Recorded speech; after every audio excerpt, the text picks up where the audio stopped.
Flawen, bienvenue dans Graffiti. Pour ce présent numéro, il sera largement question de culture et de tradition berbère. Pour cela, j'ai l'honneur et le grand plaisir de recevoir l'écrivain et universitaire Mohand Aït-Ahmed. Mohand Aït-Ahmed, bienvenue dans Graffiti. Merci pour l'invitation. Je t'en prie. Donc, tu viens de publier un excellent essai intitulé Masque berbère et théâtre maghrébin aux éditions L'Harmattan. Alors, c'est quoi ce livre? Bien, vous savez, c'est un livre qui a en fait une très longue histoire. Oui. Une très longue histoire, au moins d'abord parce qu'il m'a fallu au moins 20 ans pour le publier, non pas tellement à cause des recherches qu'il m'a fallu, mais parce que, bon, il y a tout un contexte politique en Algérie, qui a fait qu'à un moment donné, bon, il fallait choisir entre soit militer pour des changements démocratiques en Algérie, ou alors, bon, faire cette publication qui est en fait une thèse que j'allais soutenir et qui a été revisitée donc pour l'occasion. D'accord, tu expliques ça d'ailleurs dans ton livre. Et puis donc, il y a deux grandes parties dans le livre, les masques berbères et le théâtre maghrébin. On va commencer par les masques. Alors, tu racontes dans le livre cette peur d'un enfant en 1955 quand tu étais en Kabylie. Tout à fait. En Kabylie, c'était donc les Miran. Les Miran, Oui. c'est un tout petit village kabyle minuscule. Miran, c'est un village indien, petite misère, Oui. c'est des Mansour, pour ceux Oui. qui connaissent. Et donc, mais en fait, j'ai eu donc ce souvenir-là qui est remonté quand enfant. J'ai eu peur de voir qu'il y a d'ailleurs, enfin, on verra tout à l'heure de quoi il s'agit, des masques avec avec une toison, etc. Bien sûr. Donc ça fait peur à un enfant que j'étais à ce moment-là. Mais surtout que ce qui est important pour ça et que je n'ai pas dit dans le livre, Oui. c'est comment est-ce que j'ai pensé à ce sujet-là. En fait, c'est parce que c'était à la fin des années 73. Oui. J'étais au CRAP à Alger. D'accord, à Alger. Oui, parce que j'avais rendez-vous avec Moud Mamri. Moud Mamri, oui. Et j'attendais qu'il arrive. J'étais dans la bibliothèque du CRAP et il y avait leur publication qui venait de sortir, c'est encore, je crois que ça s'appelle toujours pareil, c'est Libica. Libica, qui est une publication donc, du Centre de recherche d'anthropologie, de préhistoire, etc. Je le feuilletais en attendant que Moud Mamri arrive et je vois deux masques dans cette publication-là. Et c'est là que je me suis dit, mais ça, je l'ai déjà vu quelque part, voilà. Donc c'était quelque chose qui m'était resté avec une. Et quand il a fallu donc quand j'avais décidé de faire des recherches en ethnologie, eh bien j'ai choisi ce sujet-là. Ce thème, tu as choisi ce thème. D'accord. Ce thème-là, donc, que j'ai travaillé avec Camille Lacoste du Jardin. C'est elle qui te fait une préface pour le livre. Oui, voilà. Je la remercie beaucoup parce qu'elle m'a fait une très belle préface. Et donc, alors ensuite, donc il y a eu ce travail de recherche en tant qu'universitaire que j'ai fait sur les masques. Et ensuite, au moment où j'ai pensé donc le destiner à un public un peu plus large, j'ai inclus le théâtre, ce sur quoi on discutera tout à l'heure. Bien sûr. Mais bien en ce qui concerne les masques, on peut peut-être déjà voir quelques... Parce que, oui, notre mesdames, ami Moussa, que je salue, qui réalise l'émission, a déjà fait voir des masques. Hein. Ah ben voilà. Voilà. Celui-là, c'est un masque kabyle. Voilà, donc ça, c'est exactement, c'est celui-là d'ailleurs, Oui. que j'ai vu donc, au CRAP dans la publication Libica. C'est un masque donc de courge, Oui. en kabyle on dit tarseit. Tarseit, oui. Et donc ce qui est important, ce qui est significatif donc, dans les masques. Là, c'est le deuxième. Là, c'est le deuxième masque. C'est un masque en carton. Alors, ce qui est significatif dans les masques berbères, c'est qu'ils ont tous une pilosité des barbes très développée. Et bon, on discutera ensuite. Tu peux nous dire pourquoi si vous le voulez. Parce qu'en fait, chez les berbères, il y a ils accordent une importance symbolique à la barbe, à la pilosité. La pilosité en général. Voilà, c'est-à-dire le fait d'avoir soit une barbe, soit par exemple d'avoir pour une femme les cheveux, etc. etc. Par exemple, chez les berbères, on ne peut pas couper les cheveux à n'importe quel moment de l'année. Parce que ça correspond à la fécondité. Hein. En gros, c'est le signe d'une fécondité. Et par exemple, des enfants en bas âge, on ne peut pas leur couper les cheveux. Enfin, là, je n'ai plus la référence exacte en tête, mais grave, avant l'âge de 2 ou 3 ans, parce que justement, ça correspond à toutes ces croyances-là. Et donc, les masques, on les retrouve donc tous avec des barbes, ou avec des moustaches, et il y a notamment deux personnages qui sont importants et qu'on voit. Alors là, c'est pour la Kabylie, c'est Amrar Ktmrar, le vieux et la vieille, donc ils sont représentés avec des masques que l'on voit donc dans beaucoup de régions en Kabylie. Alors, on nous appelle, il y a des gens qui l'appellent Bouafif. Bouafif, c'est le nom que l'on donne à ces personnages-là. Alors, donc, avant de revenir à ces masques, ce qui était important dans ma recherche, c'était de montrer 3 choses.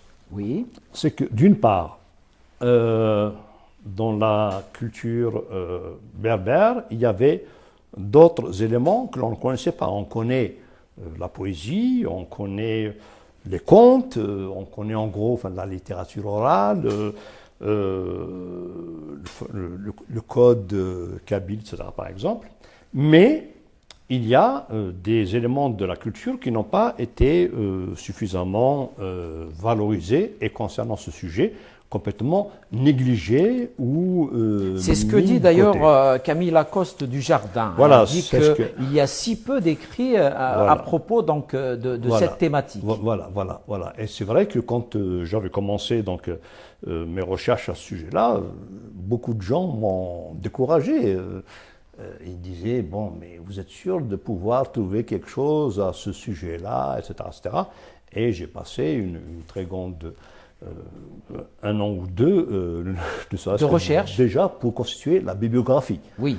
Et ensuite, une fois, mais ça c'est quelque chose que connaissent tous les chercheurs. Donc, il y avait ça.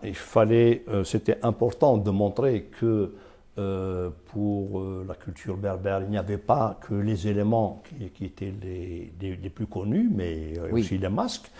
On connaît les masques Dogon, par exemple, pour des pays d'Afrique noire, mais pour le monde berbère, ça a été complètement négligé. Et ceux qui avaient pu l'observer à ce moment-là Alors, il disait que c'était des carnavals ou des mascarades. Oui. Et j'ai démontré que ça n'avait pas lieu d'être appelé ainsi. C'était ni des carnavals, ni des mascarades qui obéissaient à des codes particuliers, mais des masques qui avaient des significations, comment dire, très profondes, qui étaient liées à un certain nombre de croyances. Mais chez les Berbères, ces carnavals existent, n'est-ce pas? Alors, ils existent encore au Maroc, je les ai vus. Hein. Ils existent aussi en Algérie, du côté de Ziouia, alors, en à Algérie, l'ouest du pays. En Algérie, bon, je n'ai pas pu les voir. Je sais qu'ils ont été observés, hein. Par exemple, par Dominique Champeau, c'était fait aux environs des années 70 dans le sud algérien et qui a rapporté de très beaux masques qui étaient sculptés dans des sillons de palmiers.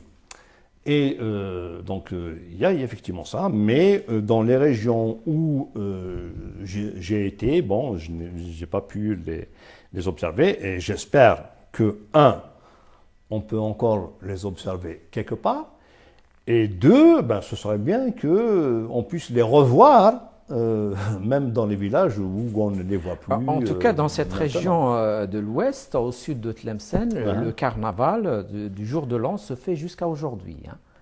Il se fait encore jusqu'à maintenant. Hein. Bien, en ce qui concerne donc l'ouest, donc Tlemcen, il y a, je crois que c'est, enfin j'en parle en tout cas dans mon livre, je crois que c'est Douté, Despamé qui en parle. Alors, c'est très intéressant. Pourquoi? Parce que à l'époque, c'est-à-dire aux environs des années 1910-1920, oui, quand ils ont été observés, à ce moment-là, c'était fait par des enfants des écoles coraniques.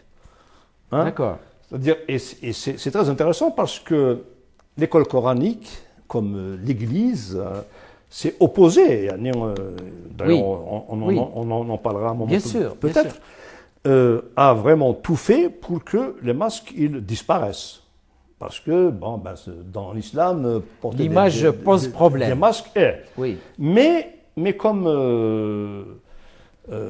les instituteurs, enfin les enseignants des écoles coraniques, ils avaient besoin d'argent ou de quelques avantages pour se nourrir le reste de l'année, ils envoient leurs étudiants, oui, les écoliers, faire la quête dans les rues, parce que ce qu'il faut dire aussi, c'est que en même temps donc, que les masques sortent, ils font la quête. C'est-à-dire que les gens, bon, ils leur donnent ce qu'ils ont sur la main. C'est-à-dire, en particulier, par exemple, en Kabylie, ils donnent Haddour. Oui. Haddour, et d'ailleurs, on a... Tu le racontes dans le livre, oui, avec même quelques petits poèmes. Voilà. Et donc, ce qui est important donc, pour Tlemcen, c'est que de voir comment la religion, quand elle a des intérêts particuliers, là, elle peut oublier. Elle peut être plus tolérante. Elle peut s'arranger. Elle peut faire des arrangements. Et là, c'est très important parce que, en fait, l'islam, dans cet exemple-là, à Tlemcen et à Blida aussi. À Blida, c'est même. Donc, ils font un défilé de masques dans la Médersa. Hein, ils invitent les ulama, etc., à Blida. Et donc les talibs, ils mettent des masques comme ceux qu'on vient de voir. C'est très important de voir comment l'islam, comme le christianisme, qui ont combattu donc, ce genre de manifestations qui ne rentrent pas ni dans la Bible ni dans le Coran, à un moment donné, il les rattrape. On les tolère un petit peu. Tu avais parlé tout à l'heure, donc, Mohamed Aït Ahmed, des significations des masques. Oui. Alors, en général, quelles sont ces significations? Alors, il y a donc, ils sont d'abord au niveau de la périodicité. Oui. les masques berbères, ils n'apparaissent pas n'importe quand. Contrairement aux mascarades, par exemple. Oui. Voilà, c'est l'une des différences. Une mascarade, n'importe qui peut porter un masque, sortir dans la rue. Or, les masques berbères, ils apparaissent dans un calendrier qui est lié aux pratiques agricoles. Oui. Par exemple, notamment, les carnavals, moi aussi je commets un lapsus. Donc les masques sortent par exemple à l'occasion Yinayer, qui est l'une des fêtes les plus importantes du calendrier berbère. Et on les retrouve aussi donc, dans d'autres circonstances qui est par exemple à l'occasion des mariages. Oui. Ça a disparu maintenant, mais ça c'est très important parce que... Peut-être aussi quelques fêtes religieuses oui, comme mais, tout à fait. Non, mais tu vas arriver, oui, je te vois arriver. Oui. En venir. Mais donc, je voulais parler du mariage. Quand les masques apparaissent à l'occasion du mariage, c'est là qu'on voit aussi leur forte charge symbolique. C'est-à-dire qu'en fait, ils jouent un rôle qui est le même que celui que l'on accorde à Etovel, hein, le tambourin que l'on voit souvent dans les mariages. Et je vais dire un mot là-dessus aussi. Donc, ils apparaissent pourquoi? Parce que c'est le masque qui est chargé d'être le réceptacle de tous les mauvais événements qui peuvent se produire. D'accord. C'est-à-dire que, par exemple, ça se voit quand il y a Tovel, hein, dans les mariages. Quand il y a un mariage et qu'il y a le tambourin et qu'il y a, par exemple, un accident, ça arrive souvent, hein, des accidents, surtout, à l'époque, les gens ils tiraient des coups de feu, etc., des accidents de voiture. Ça. Quand il y a le tambourin, qu'est-ce qu'on dit? On dit, c'est parce que ils ont ramené le tambourin et c'est pour ça qu'il y a eu l'accident. C'est-à-dire qu'en gros, c'est le tambourin qui est responsable de l'accident.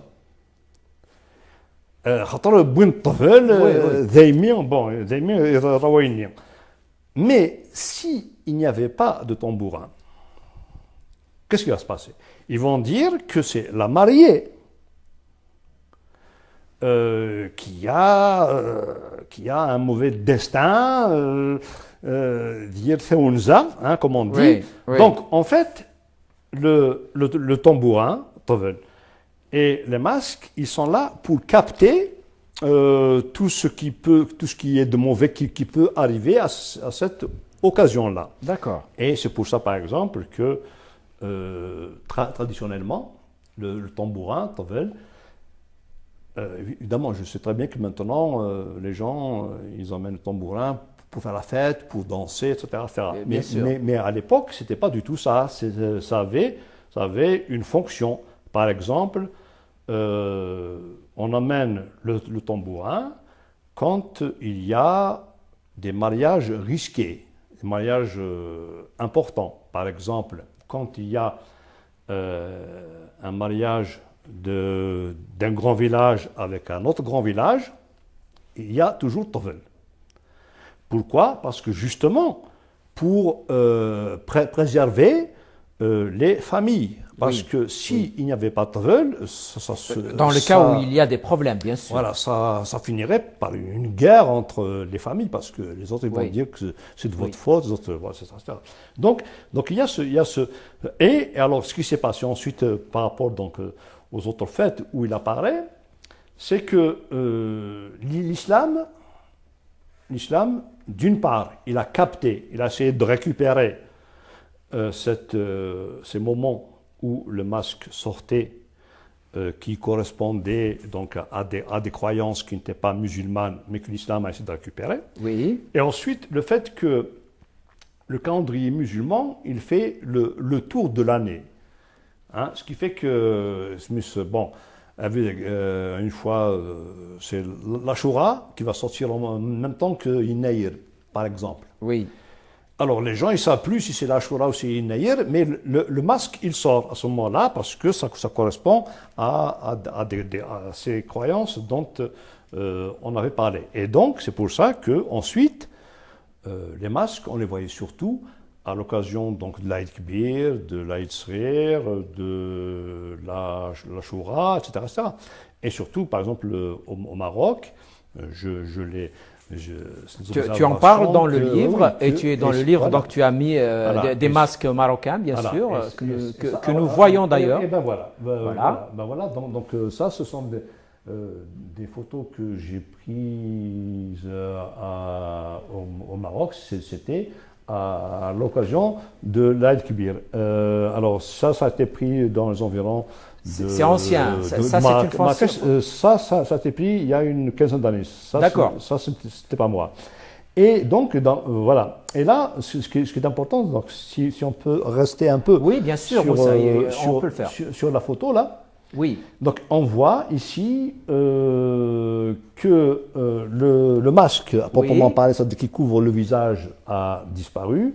Mais par contre, on a gardé tous les éléments qu'on retrouve souvent au Maroc, qui sont donc les peaux de bêtes, qui sont portés comme si c'était des vêtements. Et là, ce sont des peaux soit de chèvre, soit de bouc, qui sont portés. Et ce qui est important, c'est ce que tient le personnage à la main. À la main, qu'est-ce qu'il tient? Il a la patte de la chèvre ou du bouc. Ah d'accord. Il tient la main. Alors la question, c'est pourquoi? En fait, il la tient parce que dans les croyances, aussi bien donc au Maroc qu'en Algérie, en tout cas dans les pays berbères, c'est quand les masques ils touchent les gens dans la rue, il est censé leur porter bonheur. Bonheur, d'accord. Et j'ai vu, moi, des gens qui demandaient de venir pour qu'ils les touchent. Bon, évidemment, souvent, ce sont des... C'est dans quelle région du Maroc? C'est dans toutes les régions berbérophones ou bien...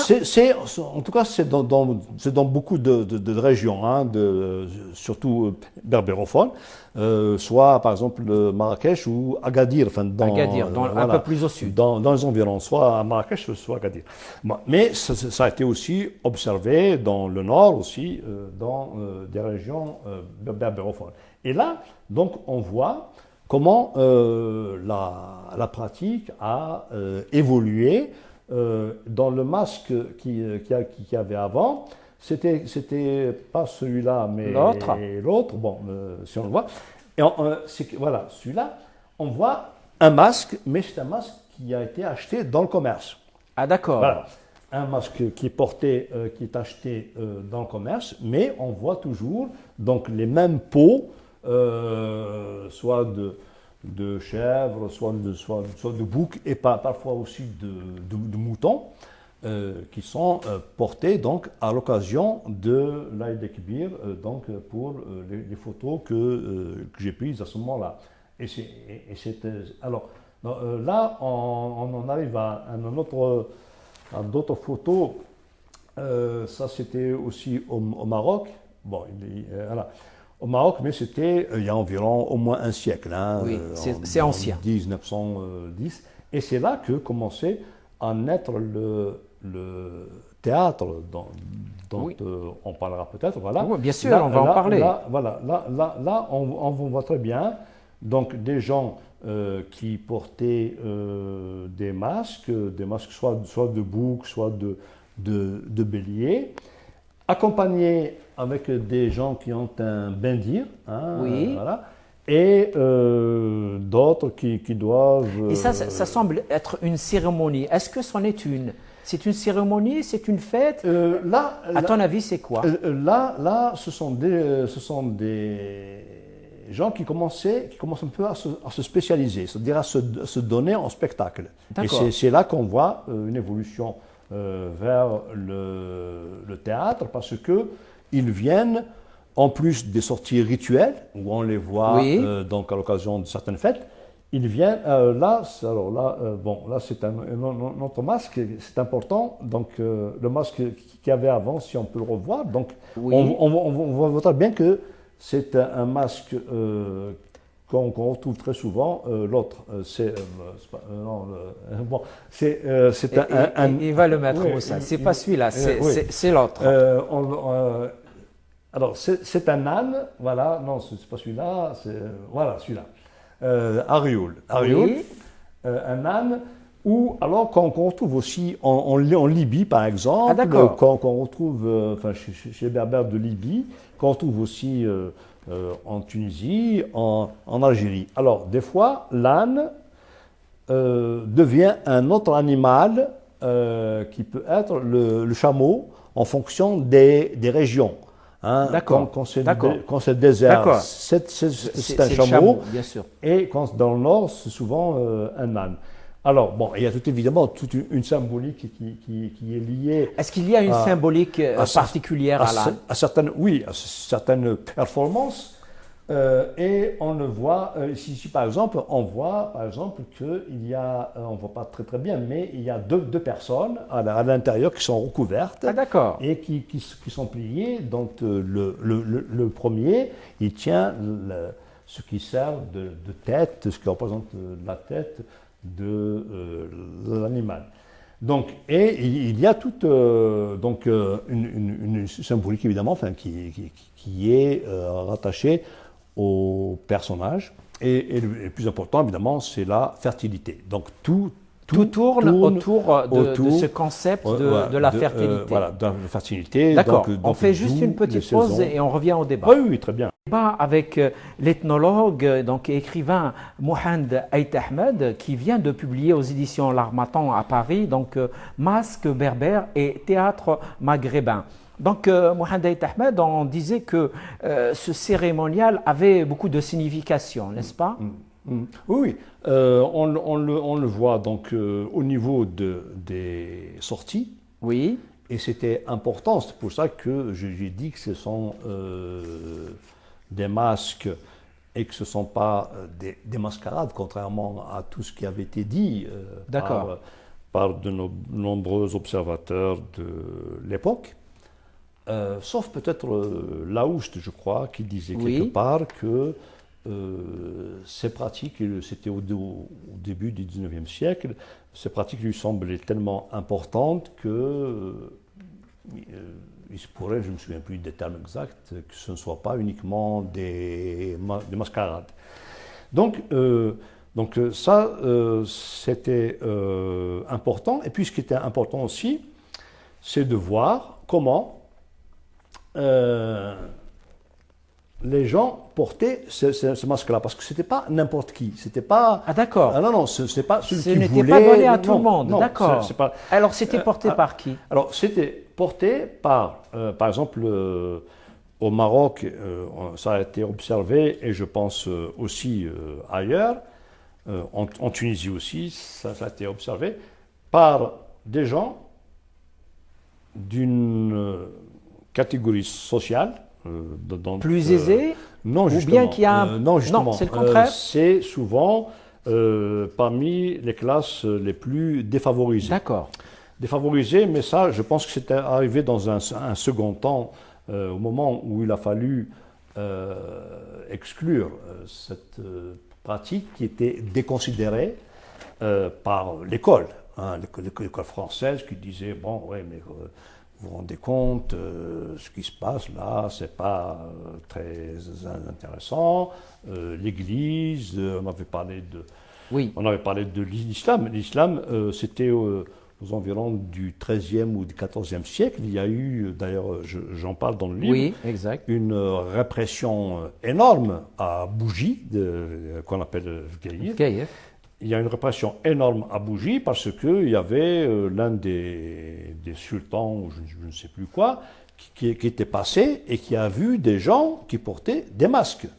Et ça a donné lieu à une répression considérable dont des historiens de l'époque avaient parlé à leur manière. Donc ce que je voulais dire, c'est que avant d'arriver à cette exclusion, ceux qui devaient porter des masques, c'était d'abord fait de manière ancestrale, c'est-à-dire que le père laissait le port du masque à ses enfants. D'accord. Ensuite, il y avait ceux qui, dans leur vie, avaient un certain nombre de problèmes graves. Par exemple, bon, ceux qui ont vécu des drames, etc., on les autorisait À porter ces à masques. porter ces masques, d'une part pour se guérir eux-mêmes, et ensuite parce qu'ils étaient censés être de meilleurs réceptacles avec l'au-delà, donc en même temps plus capables que d'autres de transmettre toutes les vertus magiques que l'on attribuait au masque aux gens. C'est pour ça qu'ils demandent, comme on l'a vu tout à l'heure, ils demandent à être touchés. Hein, Oui. Parce que il s'agissait de... Voilà. Donc, c'était ces gens-là qui étaient désignés, soit par la communauté, soit parce qu'il y avait un antécédent dans la famille, etc., etc. Et le problème, c'est qu'en même temps, c'est comme ça aussi que dans certains villages en Kabylie, par exemple, que le masque a disparu, parce que comme c'est un masque qui était transmis de père en fils, il suffit que celui qui devait le porter ne soit plus là, pour qu'il n'y ait plus de masque dans le village. Et il y avait une autre catégorie, là maintenant, qui se rapporte à la déconsidération, à l'exclusion du masque, c'est on le donnait aux enfants. Oui. C'était des enfants, des adolescents qui portaient des masques. Ce n'étaient plus des jeunes gens. Alors, ça a un double avantage. C'est que, bon, d'une part, bon, ça chargeait, il y avait tout un côté symbolique, donc, dont les enfants se retrouvaient un petit peu, les adolescents se retrouvaient héritiers. Et d'un autre côté, du point de vue de la répression, parce qu'encore une fois, il y avait une répression évidemment diffuse, hein, mais qui était très forte, ça permettait de dire aux gens du village, vous savez, c'est pas important, c'est pas sérieux, vous voyez même, ce sont des jeunes qui le font, ils jouent, hein, les Haven, c'est pas du sérieux, alors qu'en fait, c'était très sérieux, mais il a fallu progressivement s'en éloigner, ce qui explique aussi d'ailleurs que ça a disparu de beaucoup de villages, de beaucoup de régions, parce que c'était mal vu. C'était mal vu. Et donc, alors c'était soit pour les adolescents, soit alors dans cette catégorie, cette frange des populations qui ne comptait pas, qui n'avait pas d'importance. Par exemple, c'était porté par par tous ceux qui n'étaient pas très bien considérés au sein même de la société donc berbère. Voilà, soit etc. Donc tous ceux qui pouvaient se permettre des écarts par rapport... Et le rapport avec le théâtre alors? Alors, le théâtre est venu justement de cette déconsidération. Parce qu'à partir du moment où on a été, avec la pression sociale, la société berbère a été obligée de se démarquer de ces croyances-là, il a fallu leur donner à ces masques un nouveau rôle qui n'est plus lié aux croyances, mais qui était là pour amuser. Donc, progressivement, les masques qui sortaient de manière très rigoureuse, qui avaient des comportements assez violents, parce que l'objectif c'était de faire peur. Et on sait que la peur aussi, a un côté... Voilà. Donc, ils n'avaient plus ce côté-là.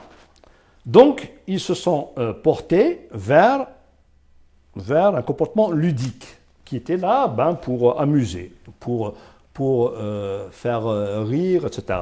Et là c'est important de le dire, enfin de le signaler, de le souligner, oui. De le souligner parce que tous les écrits, oui. et je dis bien tous les écrits qui se sont intéressés au théâtre maghrébin, que ce soit théâtre algérien, marocain, oui. tunisien, ils ont tous dit que le théâtre maghrébin, le théâtre algérien, le théâtre marocain est d'origine arabe. Ce qui est une contre-vérité. Je ne pense pas que les gens qui avaient dit ça avaient fait exprès, c'est parce qu'ils ne savaient pas. Parce que, et tous ces gens-là, ils rattachaient la naissance du théâtre en Algérie, en Tunisie, au Maroc, à ce fameux jour où il y a eu un écrivain égyptien oui. qui a traduit l'avare de Molière en arabe, hein, c'est-à-dire en 1800, je ne sais plus combien, oui. 30, 40. Bon, et ils te disent que c'est à partir de là qu'est né le théâtre en Algérie. Non, c'est faux.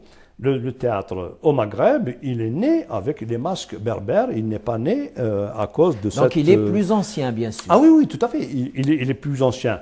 Dans sa forme, dans sa manifestation, qui était avec les masques, donc qui était lié à des rituels.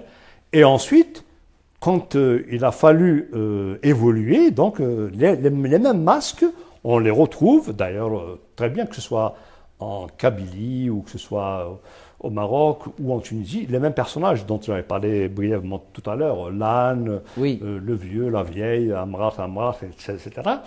On les retrouve dans des petits sketchs qui étaient joués donc dans des fêtes, mais il faut savoir qu'à l'époque, c'était des manifestations considérables.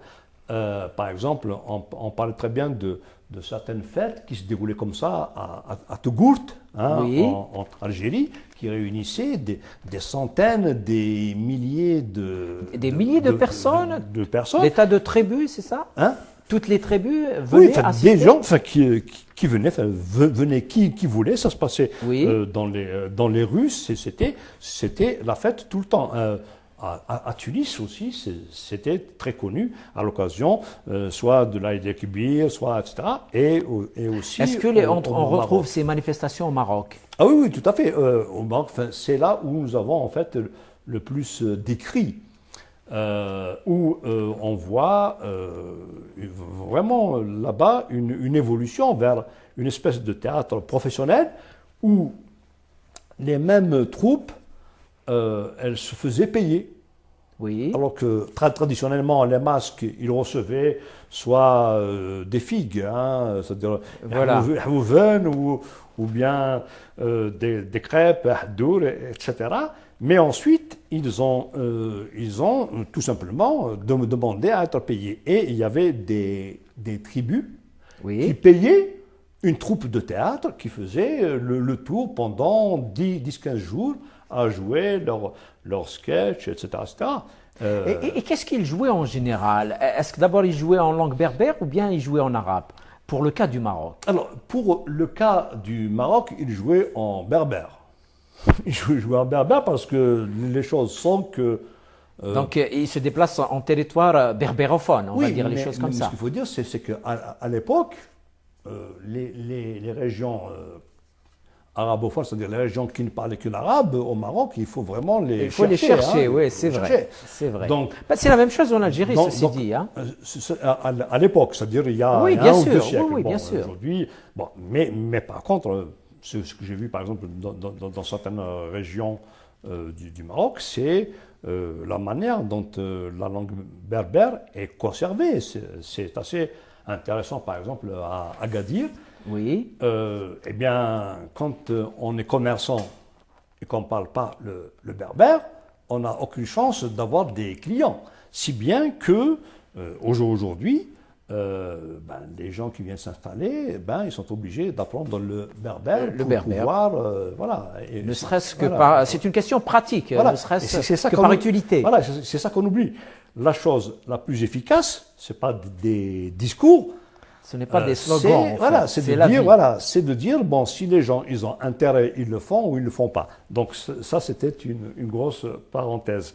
Et donc, par rapport à ces petites troupes de théâtre qui commençaient à naître un petit peu partout, au Maroc, c'était essentiellement en berbère, en tout cas pour les écrits que nous avons.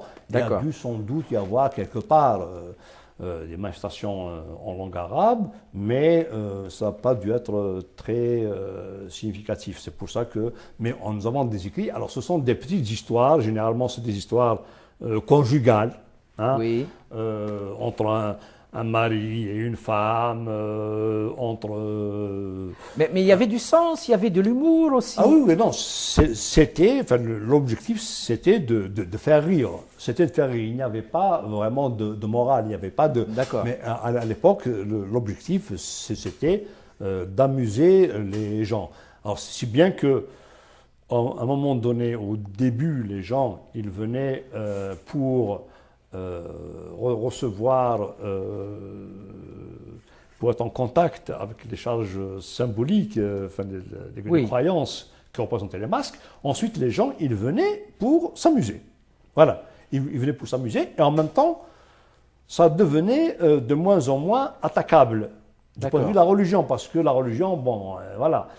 Sauf, et c'est là que c'est ce qui s'est passé aussi en Algérie, à un moment donné, ces petites pièces de théâtre, éparpillées donc par des petites troupes un petit peu partout en Algérie, commençaient à s'intéresser à la colonisation.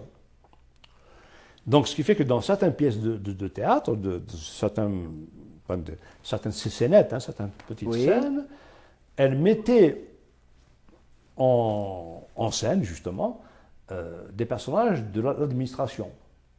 Et ce n'était pas du tout pour les flatter, que ce soit des bacharats, c'était plutôt pour les critiquer, bien sûr, voilà. bien sûr. Et c'est pour ça qu'ensuite, donc, la répression a été assez conséquente et qu'il a fallu, donc, la répression va continuer, même à l'époque des indépendances. Et toi-même, donc, Mohamed Aït Ahmed, tu as eu une belle expérience de théâtre à Alger.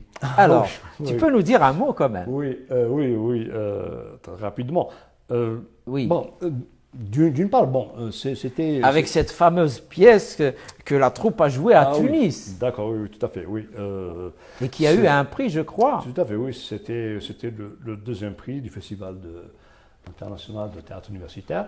Et je dois dire que quand j'avais monté cette pièce avec de jeunes étudiants, enfin comme moi à l'époque, parce qu'on avait tous là 22 ans, 23 ans, 24 ans, on était loin de nous imaginer qu'on allait se retrouver en Tunisie avec un prix en plus et jouer en berbère à ce moment-là, alors que mais vous avez triché un petit peu, parce qu'au départ, on vous a dit de jouer en arabe, non? Oui, tout à fait. C'est une belle anecdote quand même. C'est vrai, c'est vrai. Ça veut dire que, en fait, initialement, donc on l'avait monté en espérant pouvoir la jouer en Kabylie. D'accord. Ce qui était déjà à l'époque un exploit. Hein, c'était en quelle année, Mohamed Aït Ahmed? C'était 73, 1973, 1974. Et donc, c'était à l'université d'Alger, c'était surtout à l'université de Benaknoun. C'était la pièce de Kiet Biassin. Qui est un personnage que tout le monde connaît, Kiet Biassin, hors du commun. C'était à l'époque le plus grand berbériste qui existait. Hein. Et pourtant, moi, je me souviens qu'il ne connaissait pas un mot de berbère. Voilà. Donc, mais il vient d'une famille berbère quand même. Il vient d'une famille chaoui. Oui, non, mais c'est que, non, justement, c'était une occasion de dire que les Algériens sont d'origine berbère. Ça, je veux dire, bon, ça a été dit, mais il faut peut-être le redire parce que des fois, on l'oublie. Et ce n'est pas le fait de parler ou de ne pas parler. D'ailleurs, nous-mêmes ici, on est en train de parler en français, ce qui comment dire, ne diminue en rien notre militantisme pour le berbère.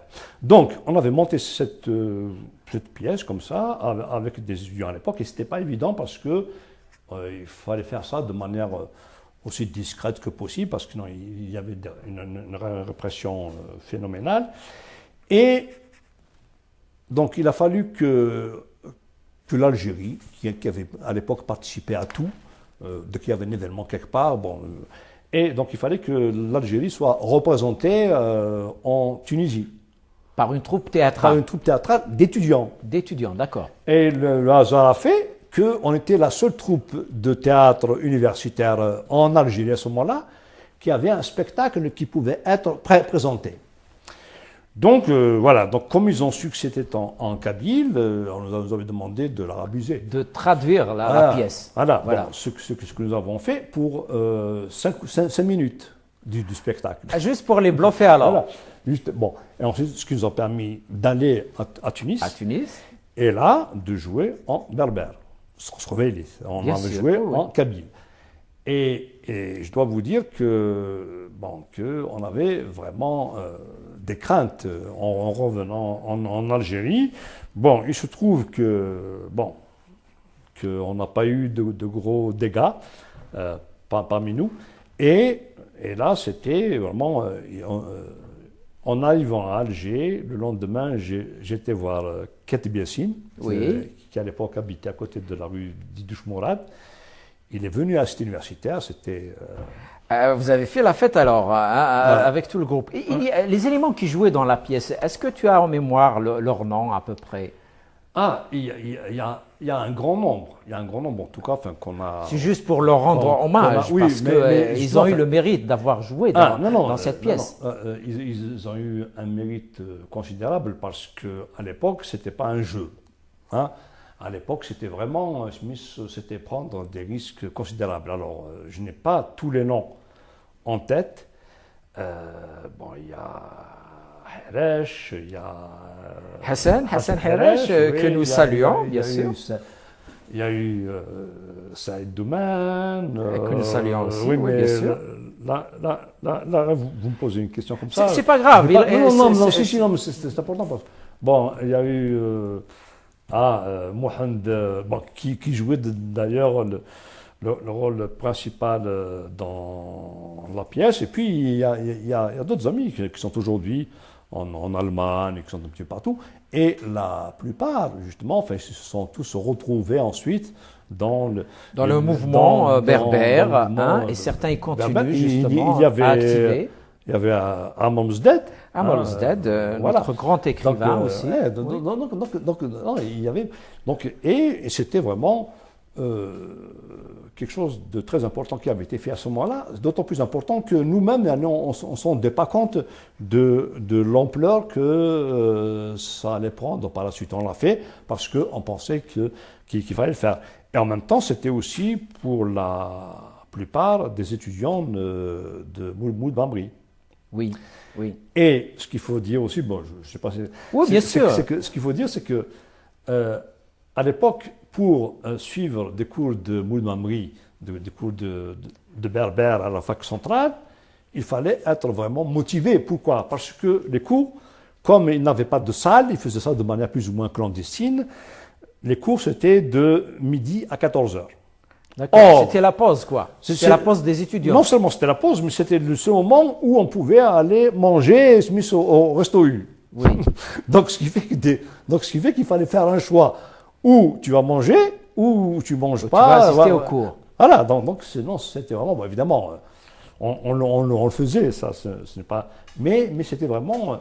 Et Mouloud Bambri, c'était que, je ne vais pas en parler là. Si, tu peux nous dire un mot, puisque tu as dit un mot sur Khatib Yassine. C'est la même génération, c'est deux grands écrivains. En fait, ce sont des personnes que je respecte énormément, pour lesquelles j'ai beaucoup de considération, que ce soit Del Mouloud ou que ce soit Khatib Yassine.